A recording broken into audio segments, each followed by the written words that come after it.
안녕하세요. 파타곰입니다. 제가 올 연초에 마지막으로 인사드리고 매크로 이슈로 볼 때 주식시장이 좋아 보이지 않아서 당분간 투자를 멈춘다고 말씀을 드렸었고요.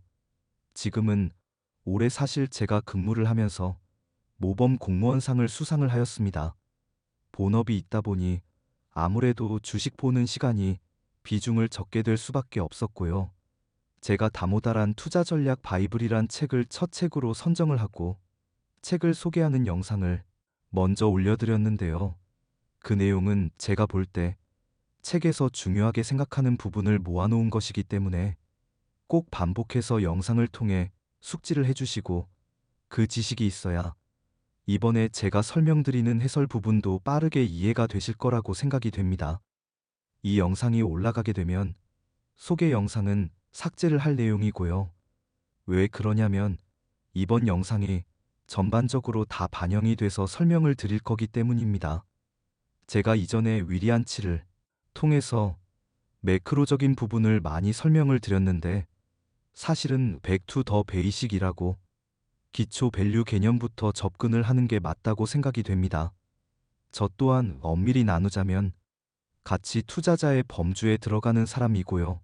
사실 이번 영상도 촬영할 시간을 내기가 쉽진 않았습니다. 하지만 배움이 필요한 분인데 배움의 기회를 그동안 갖지 못하였거나 배우고 싶지 않은데 필요한 분들이 있으세요. 그런 모든 분들에게 도움을 드리고 싶은 마음에 이렇게 영상을 찍게 되었습니다. 영상은 중간에 끊김없이 편집 없이 쭉 진행을 하는 거기 때문에 그리고 대본도 없습니다. 그러면 바로 시작을 하겠습니다. 다모다란 투자 전략 바이블.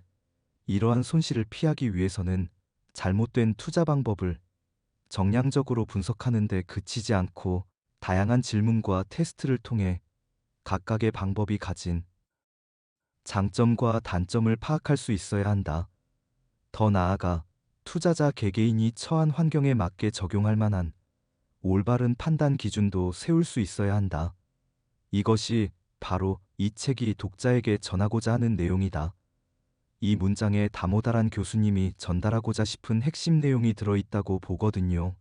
여기에 보시면은 투자 방법을 정량적으로 분석하는 데에만 만족하지 말고 다양한 질문과 테스트를 통해서 각각의 시나리오가 가진 장점과 단점을 파악을 우선 할 수 있어야 된다고 하고요. 거기에다가 더해서 투자자 각각 개개인이 처한 환경에 맞게 적용할 만한 다른 판단 기준도 세워야 된다고 합니다. 개인적으로 저는 엑셀 시트를 이용해서 스크리닝이라고 할까요? 그런 파일을 10개 정도를 가지고 있고 제가 스크리닝 돌려보는 각각의 기준, 예를 들어서 매출액 성장률이나 쉽게 말해 GPM, OPM 예를 들어 로이시 등등의 각각의 지표의 점수를 개별 부여하고 총점을 내고 그 현재의 주가와 시가총액이죠. 지금의 시가총액과 이 내재 가치를 비교해서 갭이 큰 거를 순위를 매깁니다. 이렇게 활용하는 건 제가 국내 주식에 약 500개 정도 종목을 스크리닝하고 있고요. 가장 최근에 제가 비중을 많이 싣었던 종목은 리노공업이 있었습니다.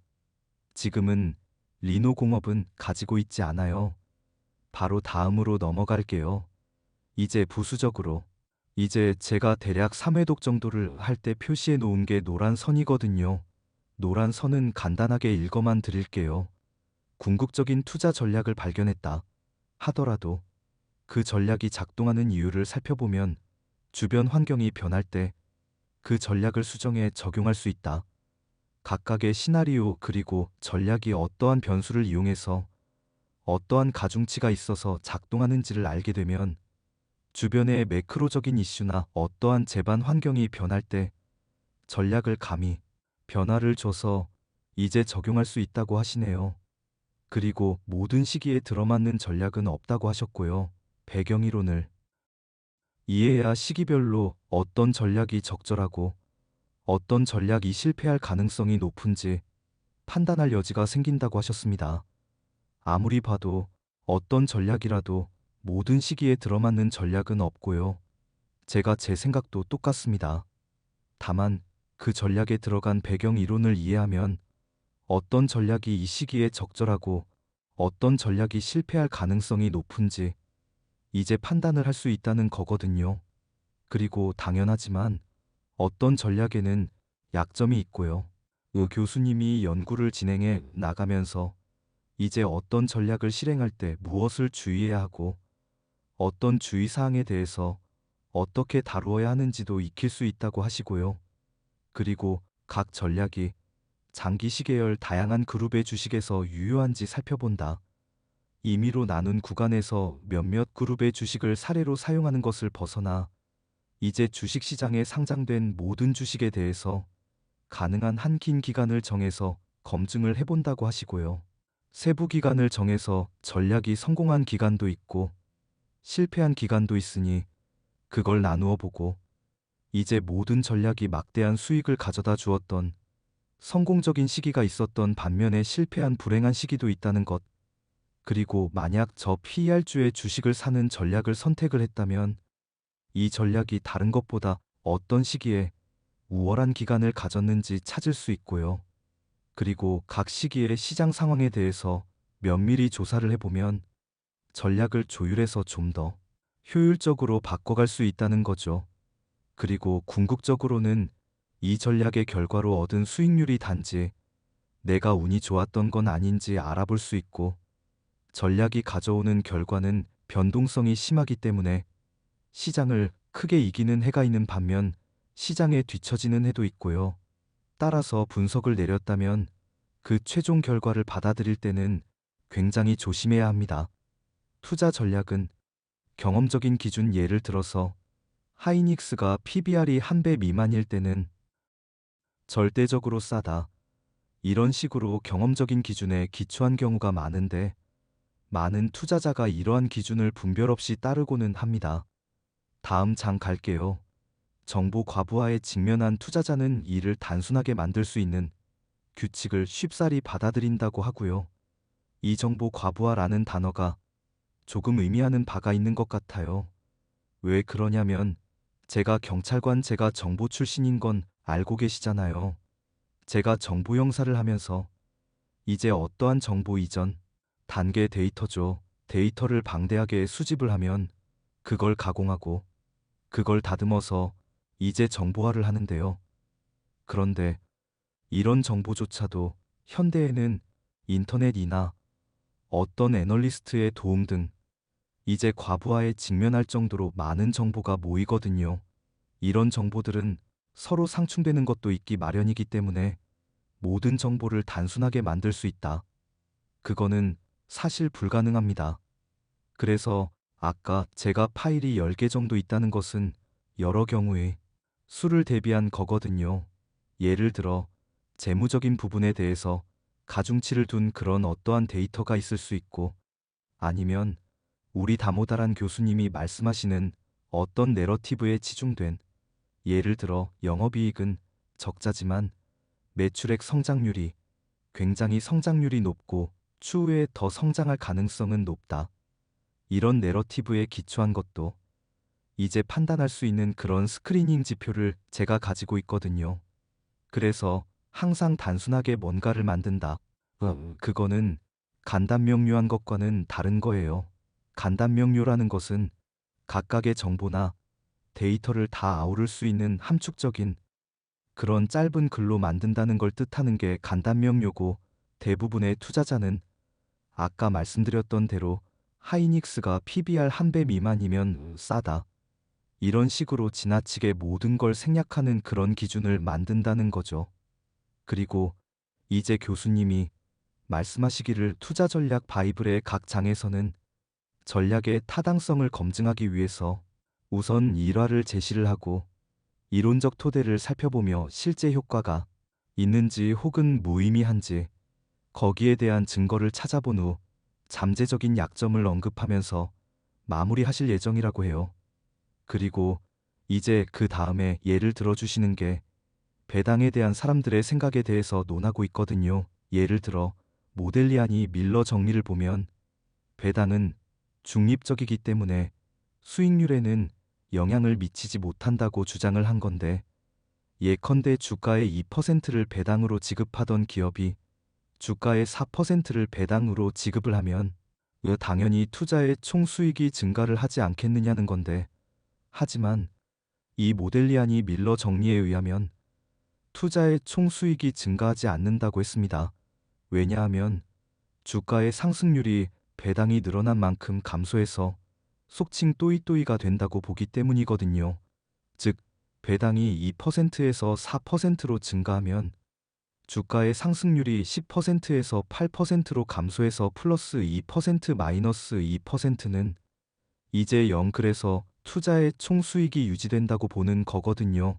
그런데 이 교수님이 말씀하시기에는 배당이 주가에 영향을 미치지 않는다는 그의 주장에 대해서는 그 가정이 너무도 비현실적이기 때문에 검증도 하지 않고 거부하고 싶어질 정도로 아주 맹렬히 비난을 하고 계신 거예요. 수익성이 낮은 부실 사업에 투자하는 기업은 배당을 인상을 해도 주주의 투자 총 수익이 증가하지 않으며, 수익성 높은 사업에 투자하는 기업은 배당을 지급하지 않더라도 주주의 투자 총 수익이 유지될 수 있다고 했거든요. 이것도 뜯어서 생각을 해볼게요.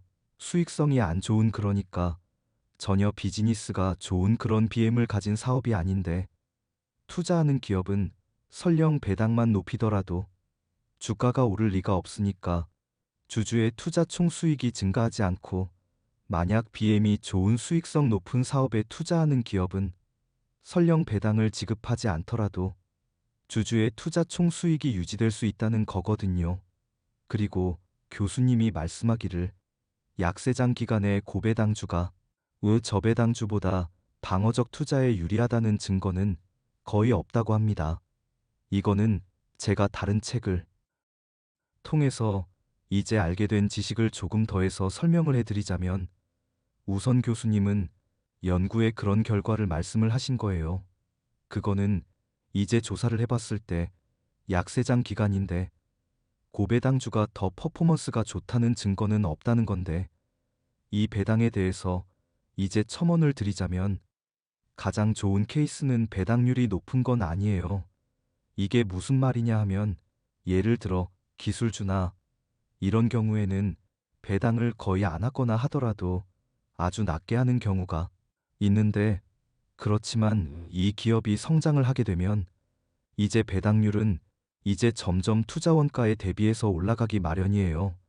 쉽게 이야기하자면, 예를 들어 어떤 기업이 주당 배당금을 1,000원을 준다고 쳐볼게요. 그런데 현재 이 회사의 주가는 10,000원이에요.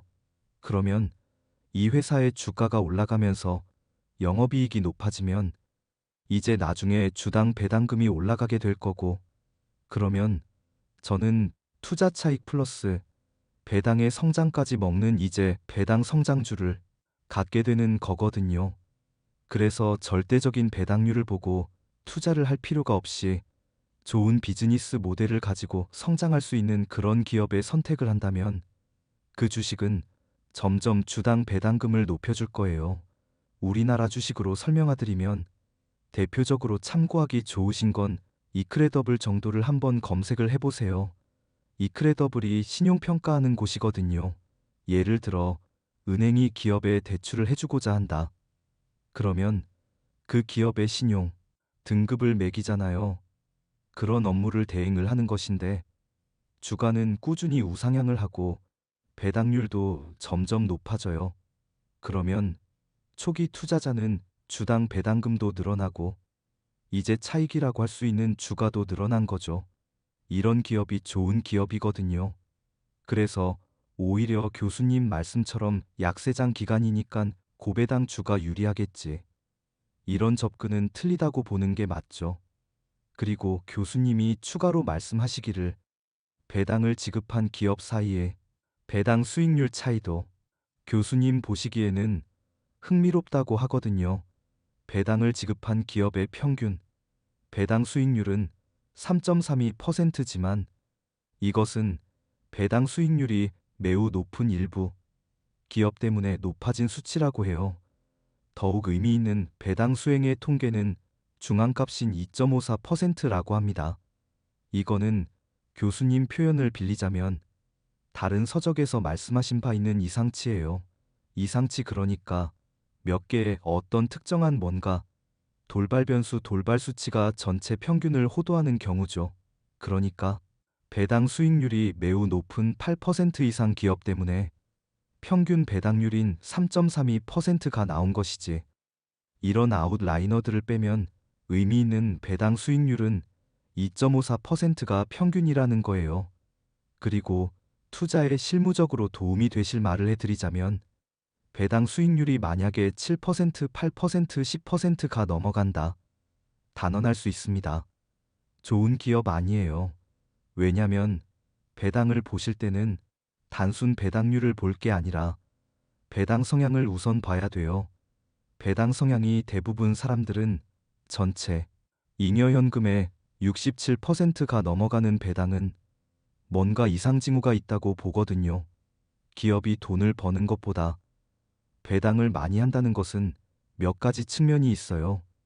기업의 남은 잉여, 현금 흐름을 투자할 만한 적합한 투자처를 못 찾았다는 이유가 하나 있고, 그리고 두 번째는 어떠한 이유, 석연치 않은 이유로 차관을 빌려서, 예를 들어 채무를 빌려서라도 배당을 지급해야 되는 사유가 있다고 보거든요. 그래서 우선 배당 성향이 67%가 넘어가는 것은 조심해서 보시고, 그리고 배당 수익률이 만약에 10%가 넘어간다. 그것은 또 다른 문제가 있어요. 왜냐면 이 기업이 평시에는 만약 배당 수익률이 3%였다고 한다면 주가가 하락을 해서 주당 배당 수익률이 높아졌다고 볼 수 있거든요. 그래서 항상 배당을 보실 때는 뭐랄까 단편적인 수치 하나를 보시지 마시고 그동안의 레코드를 보셔야 돼요. 배당이 꾸준히 이 수치를 유지해 왔는가, 그리고 배당이 꾸준히 올라가는지, 그리고 멈춘 해는 없는지, 그리고 이 기업의 재무상 채무는 건전한지, 이렇게 같이 보셔야 됩니다. 그리고 교수님이 말씀하시는 게 업종에 따라서도 고배당의 기준이 달라진다고 했거든요. 예를 들어 배당 수익률 2%가 전력 산업에서는 저배당으로 간주될 수가 있지만 소프트웨어 산업에서는 고배당으로 분류가 될 수 있다고 해요. 그렇죠. 예를 들어 기술주는 대부분 제가 볼 때는 배당을 안 하는 곳이 태반이고요. 그런데 은행주를 보세요. 은행주는 기본이 5%가 넘어가죠. 그거는 업종에 따라서 고배당인지 저배당인지는 차이가 있기 때문에 항상 상대평가 업종 내 타 기업과의 평가가 맞는 거죠. 그렇게 보시면 되고요. 그리고 뒤에 보니까 교수님이 친절하게 설명을 해주셨네요. 제가 배당에 대해서 설명드린 부분을 교수님의 이 책에서도 서술을 잘 해주셔서 아마 조금 전에 제가 말씀드린 것 참고하시면 될 것 같아요. 그리고 여기 이 책에서 정말 제가 가장 중요하게 생각하는 어떠한 포인트가 나오는데 나중에 물론 책을 사서 꼭 보셔야 됩니다. 왜냐면 제가 직접적으로 말씀드리는 것은 나중에 이 좋은 책을 접할 기회를 뺏는 것일 수 있거든요. 그래서 개략적으로 말씀을 드리고 넘어갈 건데 한번 말해 볼게요. 교수님이 말씀하시기를 기대 성장률이 낮고 위험이 큰 기업은 PER이 낮기 마련이라고 하셨어요. 저 PER주가 저평가된 주식으로 판명이 나기 위해서는 흠이 없어야 된다고 했어요. 즉 기대 성장률이 낮지 않거나 위험이 크지 않으면서 PER이 낮아야 해요. 즉 말인즉슨 PER이라는 것은 사실은 ROE와 거의 뭐랄까 정의, 상관관계가 있고 어떤 비즈니스 모델의 어떤 나쁜 점, 그리고 기대 성장률 이런 여러 지표에 따라서 움직이는 건데요. 이 교수님의 말에 핵심이 있어요. PER이 정말 저 PER이 되려면 단순히 숫자가 저 PER이 아니라 기대 성장률이 낮지 않으면서 그리고 위험도 작으면서 이제 ROE가 높아야 되는 거예요. 이걸 서로 봤을 때 PER이 낮은 기업이라면 정말 저 PER주가 맞다는 거죠. 그리고 교수님이 친절하게 부연 설명을 해주셨는데요. 잠시 설명을 드리면 PER의 결정 요소가 위험, 기대 성장률 그리고 ROE거든요. 일반적으로 PER이 낮은 업종은 기대 성장률이 낮을 뿐 아니라 ROE도 낮기 때문에 PER이 낮아요. 그러나 PER이 높은 업종은 위험이 높은 대신에 기대 성장률과 ROE도 높기 때문에 PER이 높거든요. 그래서 방금 말씀드린 이 세 가지의 인자, 이거를 비교했을 때 정말 건전하게 저 PER주를 찾아낼 필요가 있는 거예요. 그래서 개인적인 노하우를 말씀드리면 저는 ROE 같은 경우도 듀폰 분석으로 예를 들어 회전율과 레버리지 이런 것 중에 어떤 요소가 ROE를 올렸는지를 통해서 정말 건전한 ROE인지를 확인하고 PER 같은 경우도 저는 단순히 PER 숫자만을 보지는 않아요. 왜냐면 PER라는 것은 이익과 주가의 함수인데 이익을 만들어내는 그 속에 숨어있는 ROE라든지 기대 성장률이나 비즈니스 모델까지를 그리고 위험 리스크까지 다 셈을 해서 저만의 PER을 만들어내거든요. 이건 좀 참고가 되셨으면 좋을 것 같아요. 그리고 저상장주와 고위험주 대부분이 저 PER주라는 사실도 고려를 해야 된다고 해요. 여기서 함정을 교수님이 잘 설명을 해주신 거예요. 저성장주는 기업이 쌀만하니까 PER이 낮을만 하니까 낮다는 거고 고위험주도 그만큼 위험하니까 PER이 낮을 수밖에 없다는 거예요.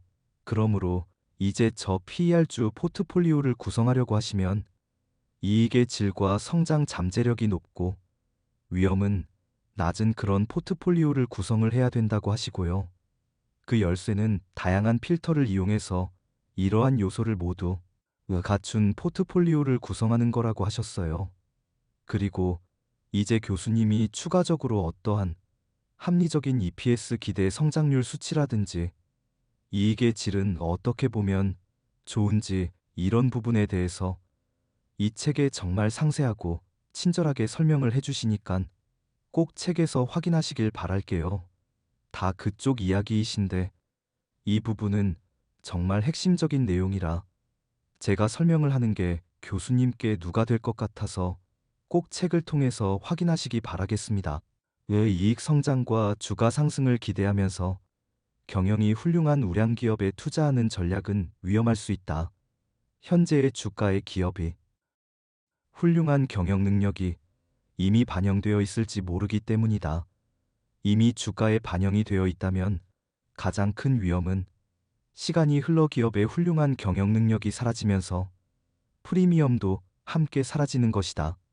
시장이 훌륭한 경영 능력을 과대평가하면 예상대로 기업의 이익이 성장하더라도 이 전략으로 얻는 수익률은 초라할 수 있다. 시장이 훌륭한 경영 능력을 과소평가할 때만 이 전략으로 초과 수익을 얻을 가능성이 있다. 이 말은 뭐냐면요. 이것도 예를 들어 설명을 한번 드릴게요. 여러분 LG생활건강 아시죠? LG생활건강이 플라스틱 관련 사업이나 화장품 사업, 음료 사업 다양하게 하는데 LG생활건강을 가장 떠받드는 기둥이라고 할까요? 그거는 사실 저는 CEO라고 봐요. 차석용이라는 CEO가 정말 자본 배치나 이런 거를 훌륭하게 하기 때문에 우리나라 대부분의 주식하는 사람들은 다 인정을 하고요. 정말 존경받는 CEO거든요. 그런데 그 LG생활건강이라는 그 회사의 주가에 이미 이 차석용 CEO의 역량이 가치가 다 반영이 되어 있는 것으로 봐야 돼요.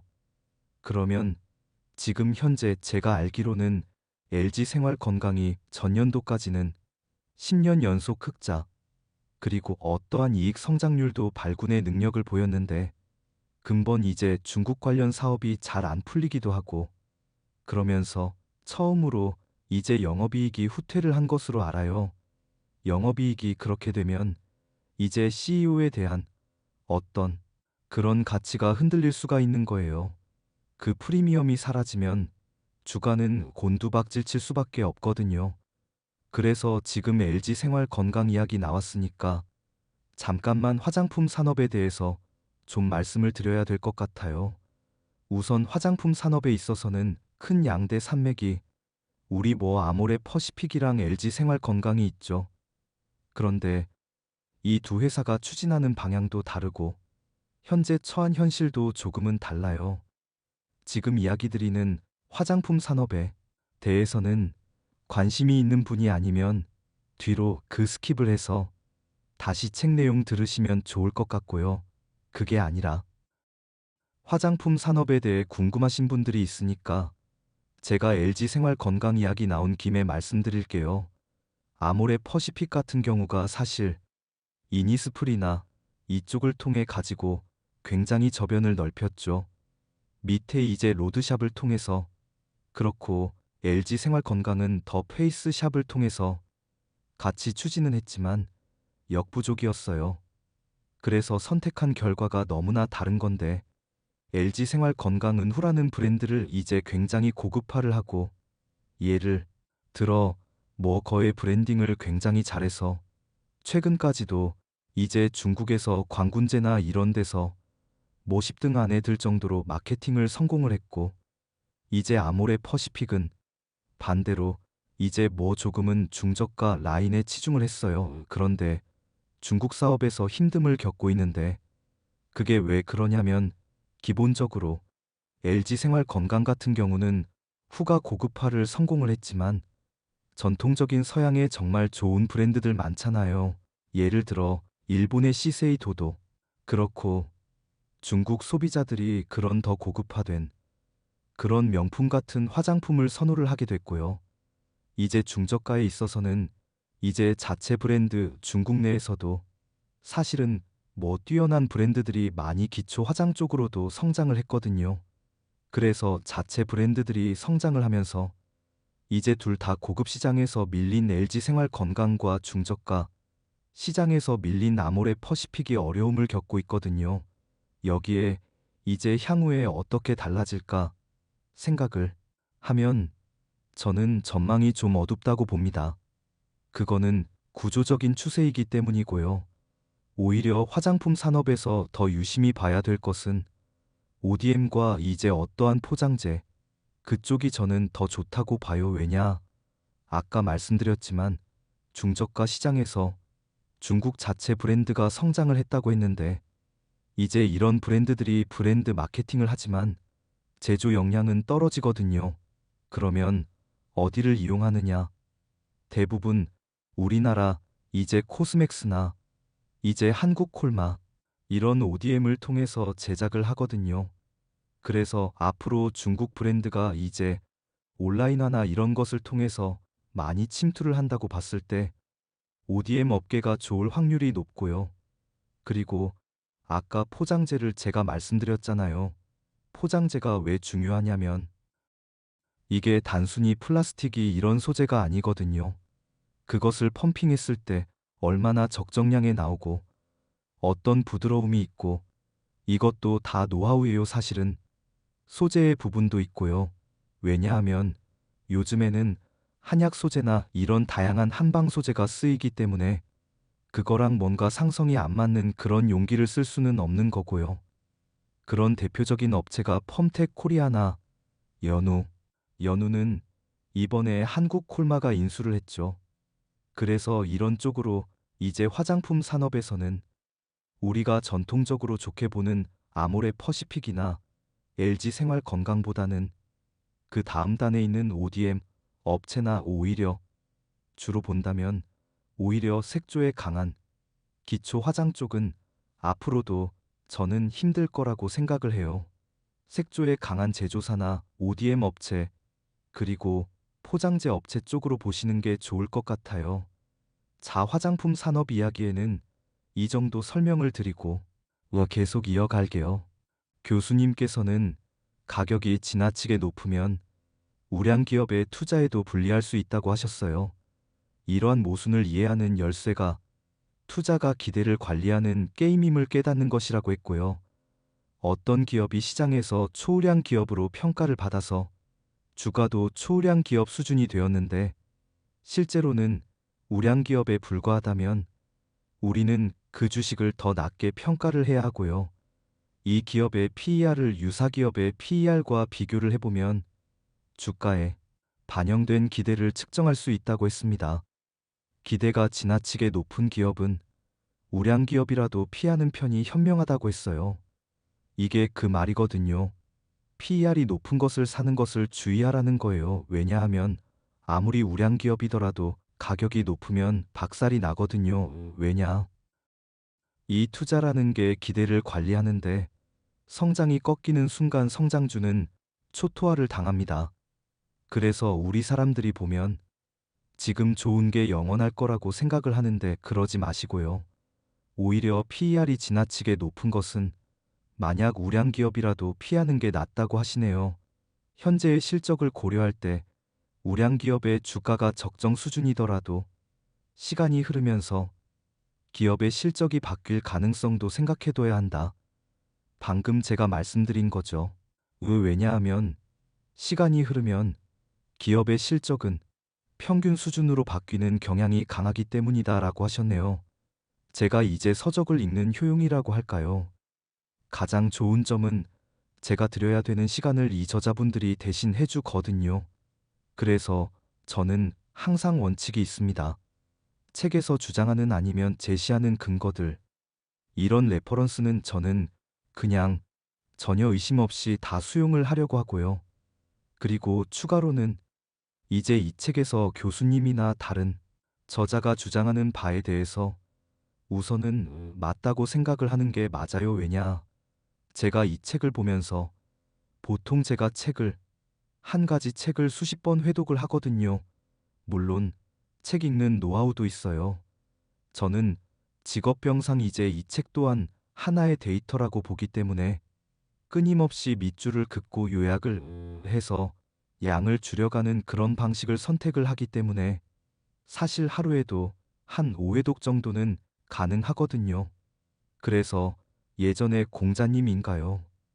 공자님께서 하신 말 중에 백편이자연이란 말이 있잖아요. 100번 책을 읽으면 의미는 자연스럽게 알게 된다. 전 그 말이 맞다고 봅니다. 왜냐면 제가 예를 들어서 다모다란 교수님의 투자 전략 바이블을 읽었잖아요. 책을 읽으면 읽을수록 다모다란 교수님이 저한테 걸어온다는 느낌을 받아요. 왜냐? 이분이 쓰신 책에 나오는 글자가 의미가 계속 다르게 보이거든요. 그래서 다독을 굉장히 추천해드리고, 그리고 좋은 서적을 항상 많이 읽으셔야 되는데, 제가 감히 추천하는데 다모다란 교수님의 투자 전략 바이블은 제가 즐겨 읽는 주식 책 100권가량 가운데 제가 가장 먼저 추천을 드리잖아요. 정말 좋은 책이라 생각하니깐 꼭 한번 읽어보세요. 그리고 이제 교수님께서는 한 가지 투자 전략에 대해서 제시를 해주고 계신 데요. 소개를 좀 해드릴게요. 다소 온건한 성장주 투자자라면 성장주에 대해 과도한 대가를 먼저 치르지 않으려고 유의할 것이다. 성장주를 적정 가격에 매수하면 우리가 치른 대가보다 더 많은 가치를 얻을 수 있다. 이것이 이른바 가격이 합리적인 성장주 전략이다. 이게 값거든요. 합리적인 가격의 성장주라고 해서 값인데 제가 사용하는 방법입니다. 저는 기본적으로 뭐랄까요? 좋아하는 이제 투자 대가들이 있는데 다모다란 교수님은 물론이고 주로 이제 랄프 웬저, 필립 피셔 서적을 좋아하거든요. 그 이유가 성장주라는데 굉장한 매력을 느끼거든요. 왜냐하면 기업도 사람처럼 생로병사를 겪는다고 보기 때문에 일단 이런 성장주가 아무래도 가장 활동적인 활력 있는 그런 회사고 그렇지만 비싸게 사려고 안 해요. 그런데 이 성장에 대비해서 이 가치가 비싼지 싼지를 알려면 측정을 해야 되잖아요. 비교를 할 수 있어야 되잖아요. 그 툴을 계속해서 각자 만들려고 노력을 하셔야 되거든요. 일례로 아까 제가 리노공업에 투자를 했었던 것 말을 했는데 저는 리노공업이 글쎄요 비쌀 때는 쳐다도 안 본 것 같아요.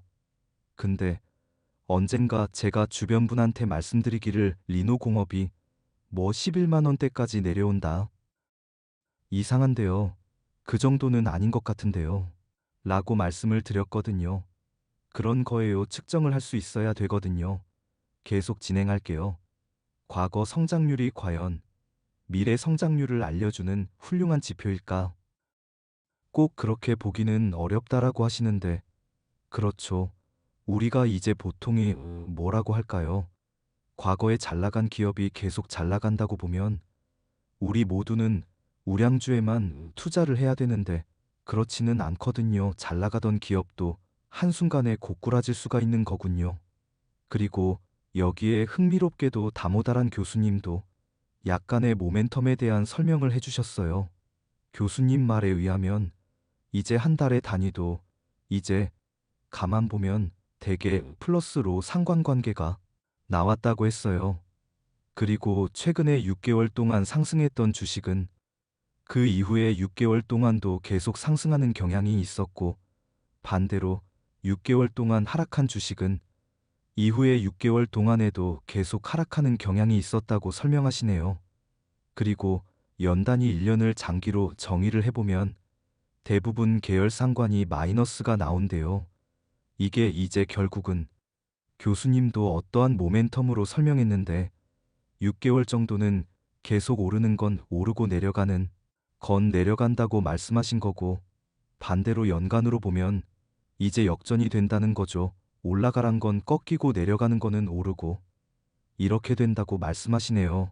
사실 투자라는 것은 이제 같이 투자자라고 해서 차트는 안 본다고 말할 수는 없는 거고, 기업 단을 보는 바텀업 투자자라고 해서 매크로를 안 볼 수는 없는 거예요. 다 봐요.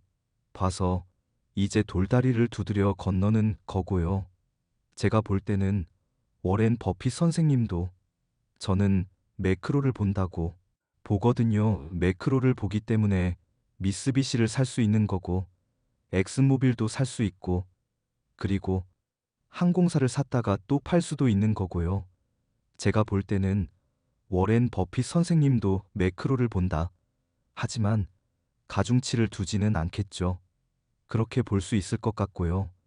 뭐 이 책에 보시면 정말 다모다란 선생님이 대단한 게 다양하게 그냥 좀 흥미거리를 제시를 해주거든요. 예를 들어보면 가치주와 성장주에 대한 연구 결과 실적 발표 이후 3일간을 보면 가치주가 성장주보다 더 나은 성과를 보이고, 이는 긍정적인 실적과 부정적인 실적 모두 동일하다.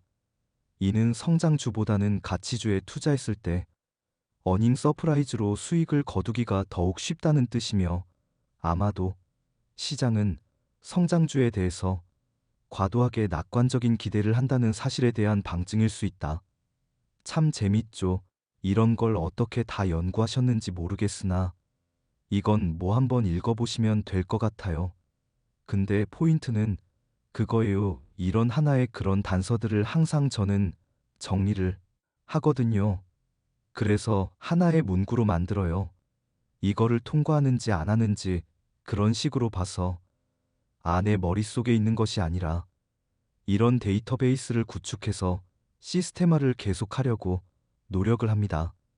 뒤로 넘어가면 교수님은 지속적으로 이익이 증가할 가능성이 높은 기업과 그렇지 않은 기업을 구별할 줄 알아야 성공 가능성을 높일 수 있다라고 하셨어요. 그리고 내부자의 매수나 매도에 기초한 전략을 쓰려는 투자자는 내부자도 자주 들린다는 점을 깨달아야 한다라고 했죠. 이 내부자와 관련해서 제가 드리고 싶은 말이 있어요. 키네 마스터라는 기업 아시는지 모르겠는데 제가 투자자였거든요. 제 평단가가 아마 대략 한 얼마였지? 한 7,000원. 굉장히 낮았어요. 그 회사의 주가가 최고 높을 때는 6만 원 가까이 갔거든요. 그런데 저는 돈을 벌었을까요? 잃었을까요? 엄청 손실 봤습니다. 왜냐하면 제가 7,000원 정도 평단가를 가지고 있다가 이 기업에 대해서 인수라는 그런 대형 이슈가 나온 거예요. 다모다란 교수님의 표현을 빌리자면 내러티브의 고장 정도에 해당을 하거든요. 아주 좋은 이유로 인한 고장. 그런데 인수 이야기가 나오고 이제 내부자들의 인수 의향서라든지 그걸 발표를 하고 태그 언론까지 맺고 아주 순탄하게 가는 것 같았어요. 그런데 제가 그거를 얼마에 팔았더라. 7,000원에 산 것을 12,000원인가 초기에 팔아버렸어요. 처음에. 그런데 그 회사가 막 2만 원이 넘게 가니까 저는 이제 조사를 많이 해봤겠죠.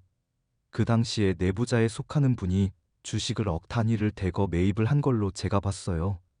그런 부분에서 이제 내부자가 매수를 했으니까 이거는 좋은 영향이 있겠다. 좋은 결과가 있나 보다 해서 불타기를 시작합니다. 그래서 평단가 대략 얼마였죠? 2만 원 정도였던 것 같아요. 그래서 대거 매입을 시작을 하고 결과는 무산이었어요. 그러니까 내부자의 매수나 매도에 너무 의지하지 말라는 거죠.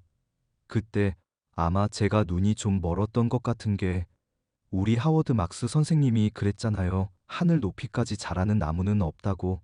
그때 당시에 생각하면 다들 이제 알고 있는 이슈였어요. 어떻게 진행이 되고 어떤 상황이고 대박이 날 것이다. 근데 거기에 대해서 저 또한 전혀 뭔가 이상하다는 생각을 못한 거였죠. 그때 제가 아마 손실을 억 단위를 봤던 것 같아요. 사실 그때 바빴어요. 일도 많이 할 때였고, 그리고 부동산도 그때 한창 부동산 투자를 할 때였어 가지고 주식도 사실은 이 이슈를 좀 길게 가져가고 싶었던 그러한 생각이 있었던 거죠.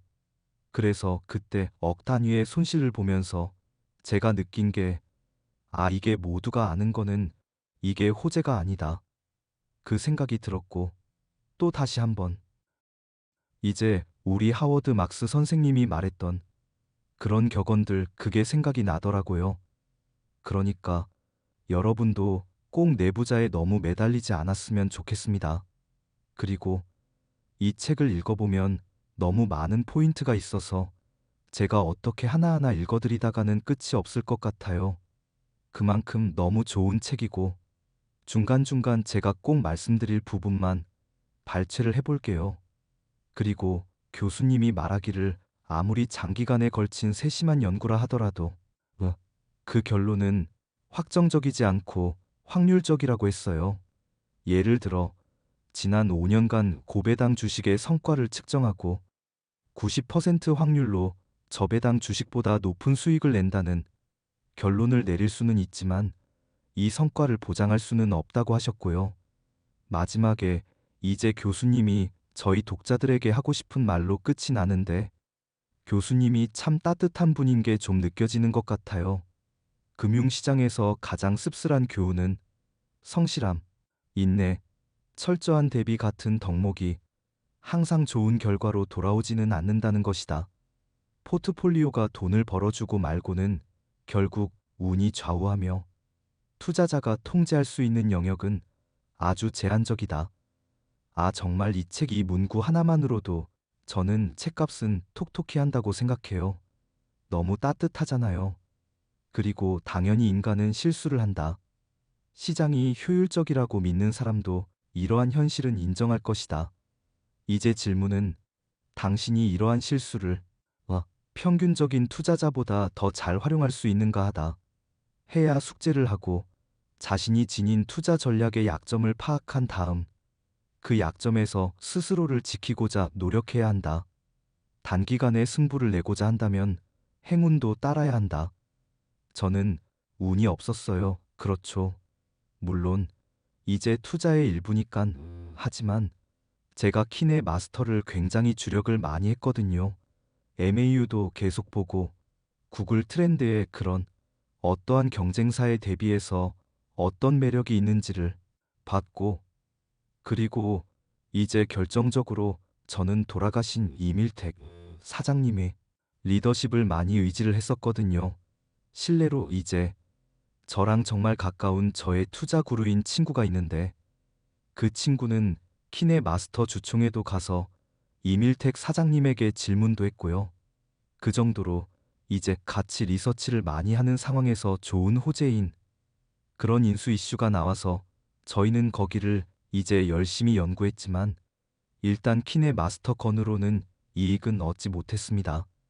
이런 식으로 제가 이제 이 영상을 올리고 싶은 이유가 그 목적은 저는 향후에 제가 많이 성공을 하게 되면 어떠한 교육적인 혜택을 못 보는 이제 보육권의 아이들이나 그런 친구들한테 봉사하는 의미로 사실 저희 학교에서는 이런 경제에 대해서 가르쳐 주지 않잖아요. 그래서 앞으로는 우리가 이제 자본에 대해서 금융강국으로 거듭나기 위해서는 우리 아이들도 금융에 눈을 떠야 되니까 제가 그런 때 보조적으로 사용하기 위해서 영상을 어떻게 보면 데이터화해 놓는다고 보면 될 것 같고요. 그래서 이 영상들이 모였을 때 우리 아이들이 어떤 돈을 들이지 않고 그냥 유튜브 영상으로 책에 대해서 탐독을 하고 관심을 갖고 금융에 대해서 눈을 뜨고 그러한 목적으로 진행을 하고요. 우리 이 영상을 보시는 분들이 지금 어떻게 보면 영상을 제가 편집도 거의 안 할 거거든요. 왜냐하면 저는 시간이 많지가 않아요. 그래서 이제 기존에도 제가 위리안치 시리즈를 하면서 이제 꾸준히 올려드려 보겠다고 했지만 그 약속을 못 지켰거든요. 물론 위리안치를 제가 경제나 정책 뭐 이렇게 나눠서 어떻게 제가 그걸 연구하는지는 이제 가이드를 드렸잖아요. 그것을 보시고 한번 따라해 보셔도 좋을 것 같고요. 그래서 지금은 이 처음에 이제 책 해석의 첫 번째를 다모다란 교수님의 투자 전략 바이블로 정했는데요. 앞으로도 한 100권 정도까지 제가 준비하고 있으니까 그리고 저는 혼자 일하기 때문에 누군가 저에게 이런 편집이나 자막을 도와주는 분이 없기 때문에 아마 조금의 그런 영상 간의 업로드 시간은 좀 오래 걸릴 것 같기는 해요. 하지만 이제 제가 외국 자막을 달아서 이제 말씀을 드리는 것은 결국에는 이제 유튜브라는 게 전 세계인을 위한 그런 채널이잖아요. 그래서 이제 다른 외국에도 아마 어려운 환경에 속해 있어서 아까 제가 서두에 말씀드렸던 것처럼 배우고 싶은데 배울 기회가 없었던 그런 사람들에게도 이 영상이 도움이 됐으면 하는 마음에 그렇게 외국 자막까지도 제가 혼자 준비하기 때문에 아마 영상 한 편의 간격은 조금 길 것 같습니다. 들어주셔서 감사하고요. 다음에 더 좋은 책으로 찾아뵙겠습니다. 감사합니다.